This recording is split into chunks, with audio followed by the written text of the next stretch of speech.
एक मुख्यमंत्री जी ने एक फुवारे का लोकार्पण किया था।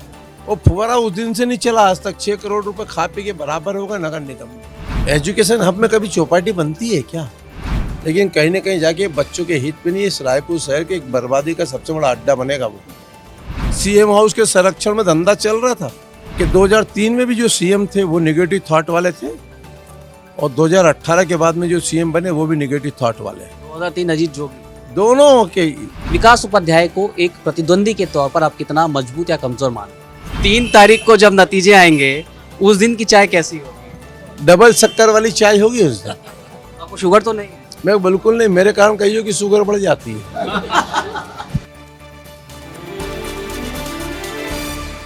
नमस्कार, मैं हूं आशीष तिवारी और हाथ में चाय आ चुकी है और लल्लू राम की चुनावी चाय में आज हमारे साथ शामिल हो रहे हैं चर्चा में रायपुर पश्चिम विधानसभा के प्रत्याशी राजेश मूणत। 3 बार की सरकार बीजेपी की जब थी राज्य में तब मंत्री भी रह चुके हैं। कैसी है चुनावी चाय, कड़वी या थोड़ी मिठास है?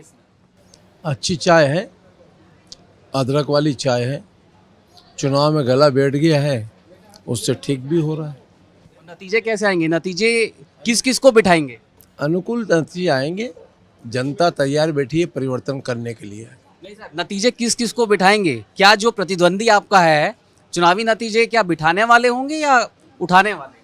देखिए, बिठाने और उठाने से तो कुछ नहीं होगा।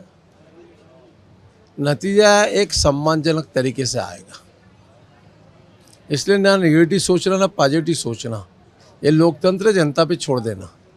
पिछले चुनाव में क्या चूक रह गई थी? आपने दमखम तो पूरा दिखाया था, 3 बार के मंत्री थे और राज्य के भीतर ये चर्चा भी है कि सर्वाधिक विकास के काम, जो इंफ्रास्ट्रक्चर डेवलपमेंट के काम थे, वो रायपुर पश्चिम की विधानसभा में हुआ जहाँ के आप विधायक थे। चूक कहाँ रह गई? ऐसा कुछ लोगों के मन में आया है और एक लोक लुभावना घोषणा पत्र भी था। एक जगह खाना खाते खाते मन भर गया था, नई होटल खुली, थोड़ा तामझाम अच्छा दिखा होगा तो चल दिए, चलो इसको देख कर आते हैं। नई होटल का स्वाद चख ले। चख लिया लोगों ने, समझ में आ गया कि ऐसे तो पुरानी होटल ही ठीक थी भाई। तो आप लोगों के बीच पहुंच रहे हैं तो लोग क्या कह रहे हैं? स्वाद बेस्वाद हो गया? स्वाद बेस्वाद तो नहीं हुआ, स्वाद आया ही नहीं उनको। आया ही नहीं, आने में मज़ा नहीं आया नई होटल। अब क्या करें, वो खाली बोर्ड को देख के गए थे। उनको ये पता नहीं था कि बोर्ड तो अच्छा है, बाहर का एलिवेशन अच्छा है, लेकिन अंदर से खोखला है। तकलीफ वहाँ हो गई। लोग अपने आज के ज़माना एलिवेशन का है, लोग उसको देख कर करते हैं काम। गुडविल आसानी से नहीं बनती जीवन की, चाहे फर्म की हो, संस्था की हो, व्यक्ति की। उसमें आदमी को झुंझुना पड़ता है, खपना पड़ता है, मरना पड़ता है, तब जाकर के किसी की गुडविल खड़ी होती है।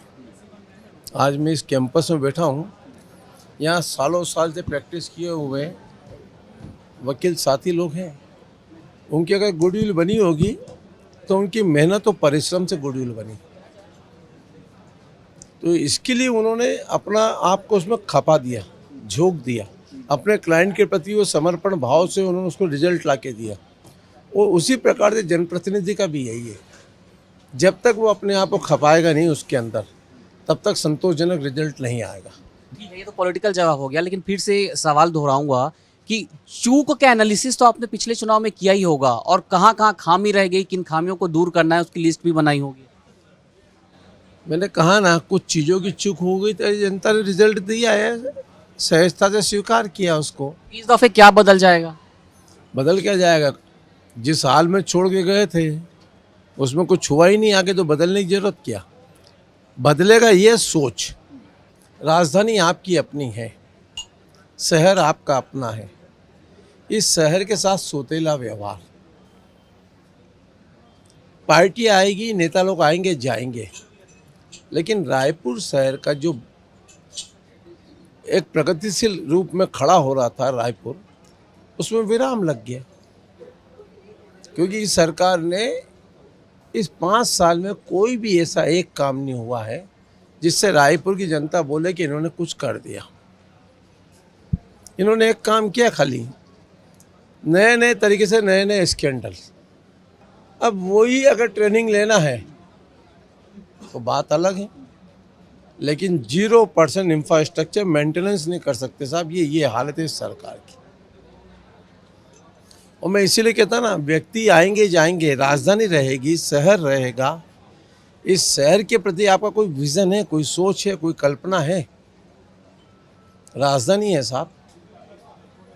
लोग आते हैं देश भर के, यहाँ घूमने फिरने आते हैं, वो देख करके बोलते हैं यार ये तो पूरा शहर पूरा खोद करके पटक दिया, बिना प्लानिंग के शहर को छोड़ दिया किसी के भरोसे। तो कहीं ना कहीं ये सोच नहीं है। और मैं तो कई बार कह चुका हूँ माननीय मुख्यमंत्री जी से लेके विधायकों के, एक काम गिना हो ना 5 साल का, सिंगल काम। ये 15 साल बनाम 5 साल ये हो रहा है। 15 साल तो इतिहास है साहब। 5 साल में कुछ किया हो तो उसका उत्तर भी दूं मैं। एक मुख्यमंत्री जी ने एक फुवारे का लोकार्पण किया था। वो फुवारा उस दिन से नहीं चला आज तक। 6 करोड़ रुपए खा पी के बराबर होगा नगर निगम में। तो क्या है, सिर्फ एक काम जरूर हुआ इस शहर के अंदर कि गली मोहल्ले के अंदर मुख्यमंत्री जी के पोस्टर की बाढ़ आई है। जितने बीजेपी के काम है, जितने बाईपास, जितने फ्लाईओवर, जितने अंडरब्रिज, जितने शहर के चौड़ीकरण में, जितने सौंदर्यीकरण के काम है, चाहे वो तेलीबांधा हो, चाहे नालंदा परिसर हो, चाहे दीनदयाल उपाध्याय ऑडिटोरियम में, कहीं पे भी सिर्फ वहाँ फोटो लगाने का काम जरूर इन लोगों ने किया। ये विकास का जिक्र आपने किया, आपके प्रतिद्वंदी का नाम भी विकास उपाध्याय है और विकास उपाध्याय से भी बातचीत हुई थी हमारी, तो विकास उपाध्याय तो कह रहे थे कि जो कांग्रेस ने विकास किया है उसके बूते लोगों का वोट मांग रहे हैं। नाम रखने से तो कुछ नहीं होता है। नाम तो माता पिता लिख देते हैं, पंडित की मूर्त से निकल जाता है, लेकिन करना तो अपने को पड़ता है ना। जिसके नाम गिना रहे हैं, जिसके काम गिना रहे हैं, अरे आत्मानंद स्कूल है। आत्मानंद के नाम पर आप स्कूल खोल के जनता के साथ मजाक क्यों कर रहे हैं? एक स्कूल का स्ट्रक्चर पहले से बिल्डिंग बनी हुई है, सब कुछ उसमें, खाली उसके अंदर आपने पुताई करके डाल दिया। क्या वहाँ पर आपने बच्चों के पढ़ने के लिए आपने टीचर की भर्ती कर ली?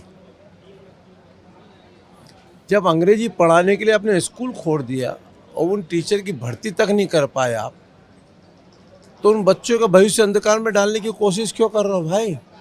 पहले स्टाफ का सेटअप ले आओ, स्टाफ की भर्ती कर लो, ट्रेनिंग दे लो उनको, उसके बाद में बच्चों का भविष्य बनाओ। आप अंग्रेजी पढ़ा करके एक ही बताएंगे, इसको छोड़ के हमने वो कर दिया। क्या कर दिया आपने?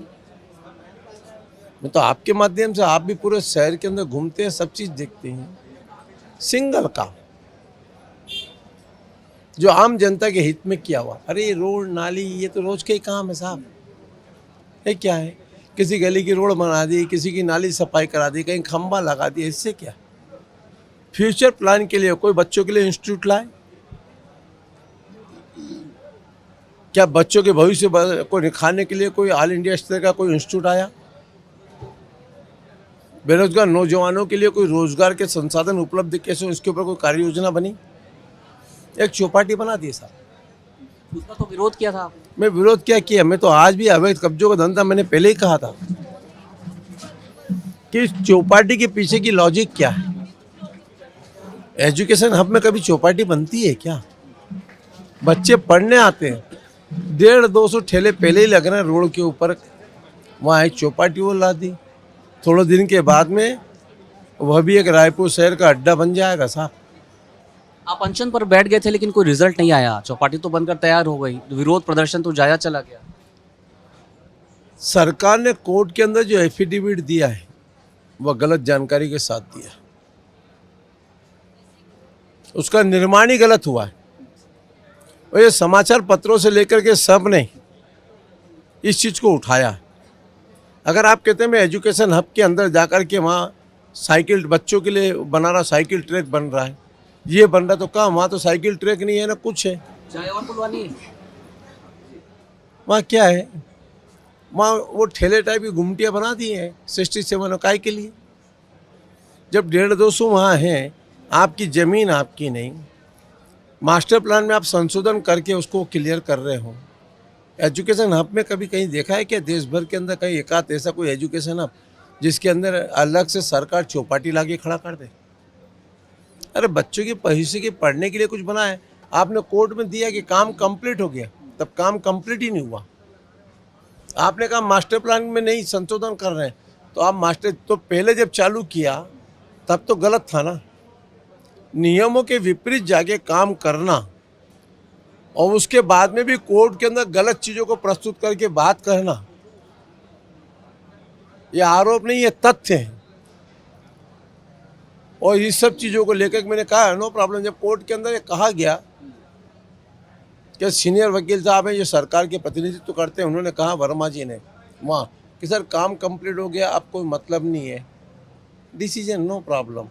लेकिन कहीं ना कहीं जाके बच्चों के हित में नहीं, इस रायपुर शहर के एक बर्बादी का सबसे बड़ा अड्डा बनेगा वो।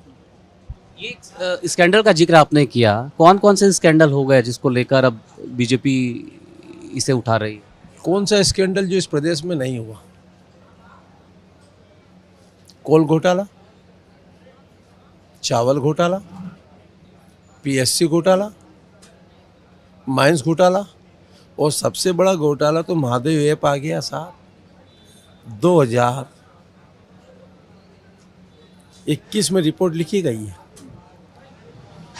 मोहन नगर थाने में, सुपेला थाने में, भिलाई 3 थाने में, और सौरभ चंदाकर का नाम उसके अंदर स्पष्ट आ रहा, और उसके अंदर विवरण क्लियर दिया गया। किसी व्यक्ति का बैंक में अकाउंट खोले और करोड़ों का ट्रांजैक्शन हो जाए और सरकार को समझ में नहीं आया। मैं अगर अकाउंट खोलता हूँ बैंक में और मेरा 4 लाख 5 लाख रुपए का चेक जाता तो बैंक वाला पहले पूछता है कि लेना है कि नहीं लेना है। जितनी कोऑपरेटिव बैंक है सब में करोड़ों अरबों रुपए का लेन देन हो गया, और उस बच्चे का अकाउंट जिन जिन का खुला वो कभी ट्रांजैक्शन नहीं किए हैं साहब। लाख रुपया का नहीं होगा जिंदगी में उसका ट्रांजैक्शन, बेचारा का उसके करोड़ों की लेन देन कर दी।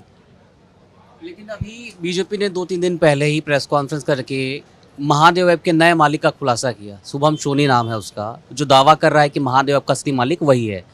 मुख्यमंत्री ये कह रहे हैं कि नौकर सौरभ चंद्राकर 200 करोड़ अपनी शादी में खर्च कर दिया, ऐसा नौकर सबको बनाए। तो असली मालिक कौन है, शुभम या सौरभ? बीजेपी ने प्रेस कॉन्फ्रेंस ली, इसलिए ये सवाल। दोनों का असली मालिक कौन है माननीय भूपेश बघेल जी बताए ना। वो तो दोनों प्यादे हैं। सीएम हाउस के संरक्षण में धंधा चल रहा था। क्या आपके थाने में रिपोर्ट लिख रहे इस प्रदेश के सीएम है आप? आपका डीजी क्या कर रहा था? थाने के अंदर विवेचना के अंदर जिन लोगों के नाम आए आप उनको गिरफ्तार क्यों नहीं की? क्यों भाई? छोटा मोटा केस करता आदमी उसको उठा के ला करके बिठा देते हो। मैं उदाहरण देता हूं आपको। सुपर स्पेशलिस्ट हॉस्पिटल, छत्तीसगढ़ सरकार ने बैंक की गारंटी दी, उसके ऊपर लोन लिया। उस मैनेजर को आप उठा करके थाने में क्यों बिठा दिए?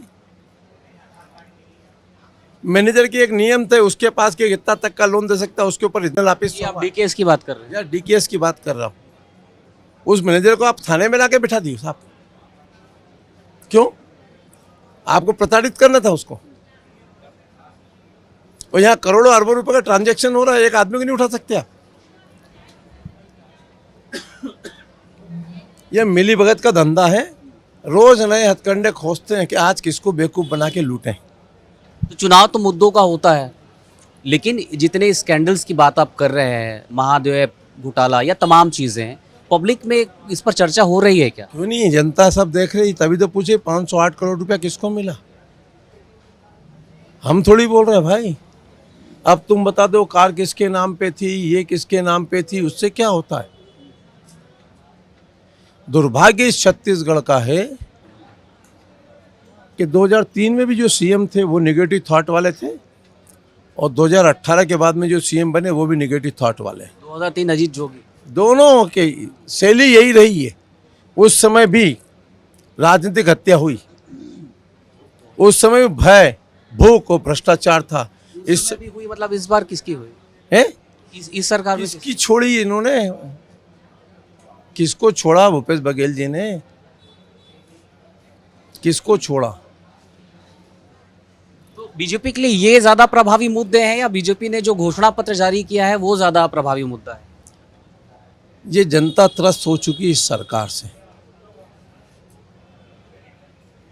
इस सरकार ने 5 साल में कोई एक स्कीम ऐसी बता दे धान को छोड़ करके जो प्रदेश की जनता के हित में हुई हो, वो भी धान केंद्र सरकार के बिहाफ में खरीद रही। माननीय मुख्यमंत्री घोषणा क्यों नहीं करते? मेरे को जरूरत नहीं केंद्र के पैसे की, ना मैं केंद्र को, मैं एजेंसी बनने को तैयार हूँ, मेरे को नहीं खरीदना, जिसको खरीदना खरीदो। आप नोडल अब आप मुद्दे की बात पर आए, यहाँ पर मेरा सवाल पहले मैं पूछ लेता हूँ आपसे। धान को लेकर आपने एक तरीके से कहा कि ठीक है, जनता के हित का मुद्दा था। बीजेपी क्या कांग्रेस की पिच पर बैटिंग करने उतरी है? जरूरत ही नहीं। क्योंकि सवाल इसलिए, पिछले चुनाव में 2500 रुपए का वादा कांग्रेस पार्टी ने किया, बीजेपी ने ऐसा कोई वादा नहीं किया था। इस बार बीजेपी 3100 रुपए खरीदी की बात कर रही है। देखिए, इतिहास के पन्नों को पलट लीजिए आप। अजय जोगी की सरकार के अंदर धान को पानी में भिगो भिगो करके देखा है साहब? यह बीजेपी है जिसने अनलिमिटेड धान खरीदने की कोशिश की। यही वो बीजेपी है जिसने बोनस भी दिया। यही वो बीजेपी है जिसने 15 कुंटल तक जाकर के प्रति एकड़ खरीदने की कोशिश की। यही बीजेपी है जिसने बारदाने की व्यवस्था भी की। यही बीजेपी है जिसने 0% के ऊपर लोन दिया है कोऑपरेटिव सेक्टर के अंदर। कोई दूसरी पार्टी नहीं है। और यही बीजेपी है जो ये कह रही है कि हम आप 3100 रुपये देंगे धान खरीदी का। ये तो रोज घोषणा की थी ना, 2800 की घोषणा। कांग्रेस 3200 दे रही है। नहीं, कांग्रेस ने 2800 की घोषणा की थी ना, तो नकल कौन किया? वो यहाँ तो कभी कोई आता कांग्रेस के नेता रोज एक नई घोषणा करके चला जाता। पहले भी तो घोषणा की थी ना दारूबंदी करने की, तो अब कौन उसकी जिम्मेदारी ले रहा है? बीजेपी करेगी शराबबंदी? मैं जो पूछ रहा पहले बताएं, उसका उत्तर देना। मेरे ने जो घोषणा की, मेरे घोषणा पत्र में उसकी नायरिटी मेरी पार्टी की मेरी है। लेकिन कांग्रेस पार्टी ने जो घोषणा की उससे पलट क्यों रहे? गुमराह क्यों कर रहे जनता को? 2 साल का बोनस क्यों नहीं दे दिए? अब कह रहे हम कर्ज माफ कर देंगे। अरे किसका कर्ज माफ करोगे? कांग्रेस तो ये भी कह रही कि बीजेपी ने नहीं दिया 2 साल का। नहीं, हमने नहीं दिया तभी तो हम आ गए हैं सड़क पे, तभी तो विपक्ष में आए। कहाँ नकार रहे हैं हम इस चीज को? अब देंगे पुराना है, हम तो देंगे। घोषणा की है तो देंगे, पीछे नहीं हटेंगे। लेकिन ये दारूबंदी करेंगे क्या? अपने कांग्रेस ने घोषणा पत्र में पिछले वाला जो दारूबंदी का वादा किया था, इस बार घोषणा पत्र में क्यों नहीं आया? क्यों गंगा जल की कसम खत्म हो गई? जनता ने गंगा जल पिलाने का तय कर लिया, और गंगा जल कब पिलाते ये आप भी जानते हो, मैं भी जानता हूँ। खैर, एक सवाल ये बताइए कि हमने सुना है कि 1-1 रुपए आपके विधानसभा में जब आप प्रचार के लिए निकलते हैं तो लोग आपको दे रहे हैं। शगुन का पैसा है ये? देखिए, सामान्य रूप से ये हमारी परंपरा है। कोई भी व्यक्ति कहीं आता जाता है, टीका लगाते, आरती उतारते, सुगुन देते, लिफाफा भी देते हैं, नारियल भी देते हैं। वो उनका प्यार है, वो उनका स्नेह है। इसको कुछ लोग पॉलिटिकल रूप से ले रहे हैं। आप लल्लू राम की चुनावी चाय में है, आपकी विधानसभा के लोग भी इस शो को देखेंगे। कौन से बड़े वादे आपके अपनी विधानसभा के लिए इस चुनाव में आप कर रहे हैं, लोगों के बीच पहुंच रहे हैं उन मुद्दों को लेकर? देखिए, अभी बहुत कुछ करना बाकी है। योजना पर तरीके से शहर का विकास, क्राइम पे कंट्रोल, अवैध व्यापार पे रोक, नशे के जो पदार्थ बिक रहे खुलेआम, उससे आम जनता को राहत दिलाना,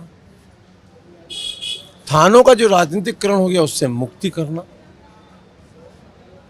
और जो गरीब परिवार है जिनका स्थायी रूप से जहाँ निवास है उनको वहीं पट्टा देना और पक्का मकान बनवाना, ये मेरी प्राथमिकता है। ठीक है। और एक सवाल, बड़ा जायज़ सवाल है कि अपने निकटतम प्रतिद्वंदी जो है विकास उपाध्याय को एक प्रतिद्वंदी के तौर पर आप कितना मजबूत या कमजोर मानते हैं? मैं प्रतिद्वंदी नहीं मानता मेरे जीवन में किसी को भी। मेरे विचारों की लड़ाई है, सिद्धांतों की लड़ाई है। दोनों पार्टी के हमारे अलग अलग विचार हैं। कम से कम इतना रहे कि जब मिले तो आंख मिला के बात कर लें, यही मेरे जीवन का उद्देश्य है। एक आखिरी सवाल है, कोई भी प्रत्याशी चुनावी मैदान पर होता है तो लक्ष्य निर्धारित करता है कि इतने लीड से वो चुनाव जीतेगा। आपने कोई लक्ष्य तय किया है? मैं तो उतरा हूँ मैदान में, जनता के ऊपर छोड़ दिया, जनता जिसे जिताना चाहे उस पर तैयार हूँ, लेकिन जनता का समर्थन है। वो रुझान बता रहे हैं, जनता बता रही है कि बदल बो ये दारी, कांग्रेस पार्टी की सरकार ला बदल बो। लल्लू राम की चुनावी चाय कैसी लगी आपको? बहुत मिठास लगी आपकी चाय, एकदम अच्छा। उस चाय के अंदर जो आए, खास करके अदरक वदरक था, तो गला वाला साफ हो जाएगा और उसका सदुपयोग भी हो जाएगा। और 3 तारीख को जब नतीजे आएंगे उस दिन की चाय कैसी होगी? शानदार चाय होगी, डबल शक्कर वाली चाय होगी उस दिन। आपको शुगर तो नहीं है? मैं बिल्कुल नहीं, मेरे कारण कहिए कि शुगर बढ़ जाती है। ठीक है, बातचीत के लिए बहुत बहुत धन्यवाद। यह है राजेश मुराद, रायपुर पश्चिम विधानसभा के बीजेपी के प्रत्याशी हैं। और जिस तरीके से चुनावी चाय पर हम बातचीत कर रहे थे, राजेश मुराद खुलकर ये कह रहे हैं कि वो निकटतम प्रतिद्वंदी जो है विकास उपाध्याय, उसे अपना प्रतिद्वंदी नहीं मानते। जरूर सियासत का ये हिस्सा है। एक प्रत्याशी के तौर पर ही राजेश मुराद विकास उपाध्याय को देखते हैं, लेकिन राजेश मुराद के जो दावे हैं चुनावी जीत के, ये कहां पर जाकर ठहरेंगे, ये 3 दिसंबर को, यानी जिस दिन मतगणना होगी उस दिन ये तस्वीर साफ होगी। बातचीत का सिलसिला जारी रहेगा। लल्लू राम की चुनावी चाय में और भी मेहमान जुड़ते रहेंगे। आज के लिए इतना, नमस्ते।